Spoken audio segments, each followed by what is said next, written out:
બે શું એ તને આના કરતાં બોલો હું તને દઈશું તાર જોતા હશે તો ના બોલો ને અત્યારે 125 બેઝિક पे 25 है स्पेशल पे 45 आ दिए आला दिए हूँ हाँ तो बेसिंग अलाउंस પછી 10 રૂપિયા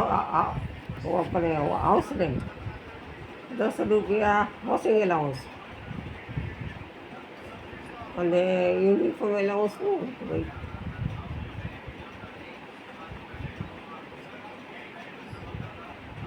યુનિફોર્મ એલાઉન્સ ભૂલી ગઈ એમ થઈને ટોટલ કેટલા થતા 252 1967માં પછી ઓલો તમે હું કહેતા ટીએબી લઈ મળે ને કંઈક હા ટીવી મળે ને અમે ટૂરમાં જઈને અમે ટૂરમાં ગયા હોય ને કે કંઈક બહારગામ વિઝિટ કરવા જઈને તો આ બસ ભાડું અમને મળે આવવા જવાનું બે તો તમે ગાડી લઈને જતા તો ન મળે તો મને તો પીટીએ મળે તો 25 રૂપિયા સ્પેશિયલ પે મળે અમને એ તો પગાર હારે આવી જ જાય એ કંઈ કટ ન થાય